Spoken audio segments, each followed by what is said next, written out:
ನಿಮ್ಮ friends family ಮೆಂಬರ್ಸ್ಗೆಲ್ಲ ವೀಡಿಯೋನ share ಮಾಡಿ, ಕಮೆಂಟ್ಸ್ ಮಾಡಿ, ಲೈಕ್ ಮಾಡಿ. ಹಾಗೆ ಯಾರೆಲ್ಲ ನನ್ನ ಚಾನಲ್ ಹೊಸ್ದಾಗಿ ನೋಡ್ತಿದ್ದೀರೋ ಪ್ಲೀಸ್ ಸಬ್ಸ್ಕ್ರೈಬ್ ಮಾಡ್ಕೊಳ್ಳಿ. ಹಾಗೆ ಪಕ್ಕದಲ್ಲಿರೋ ಬೆಲ್ ಬಟನ್ನ ಕ್ಲಿಕ್ ಮಾಡಿ. ಹಾಗೆ ವಿಡಿಯೋನ ಎಲ್ಲೂ ಕೂಡ ಸ್ಕಿಪ್ ಮಾಡಬೇಡಿ, ಪೂರ್ತಿಯಾಗಿ ನೋಡಿ. ನನಗೆ ನಿಮ್ಮೆಲ್ಲರ ಸಪೋರ್ಟ್ ತುಂಬ ಮುಖ್ಯ. ಪ್ಲೀಸ್ ಸಪೋರ್ಟ್ ಮಾಡಿ. ಹಾಗೆ ನಾನು ಸಾಂಗ್ನ ಹೇಗೆ ಆಡಿದೆ ಅಂತ ಕಮೆಂಟಲ್ಲಿ ತಿಳಿಸಿ. ನಾನೇನಾದರೂ ಸಾಂಗಲ್ಲಿ ಮಿಸ್ಟೇಕ್ಸ್ ಮಾಡಿದರೆ ದಯವಿಟ್ಟು ಕ್ಷಮಿಸಿ.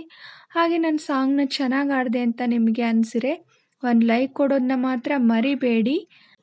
ಹೀಗೆ ಸಪೋರ್ಟ್ ಮಾಡ್ತಾಯಿರಿ ಅಂತ ಹೇಳ್ತಾ ಇವತ್ತಿನ ವಿಡಿಯೋನ ಎಂಡ್ ಮಾಡ್ತಾಯಿದ್ದೀನಿ. Thank you for watching.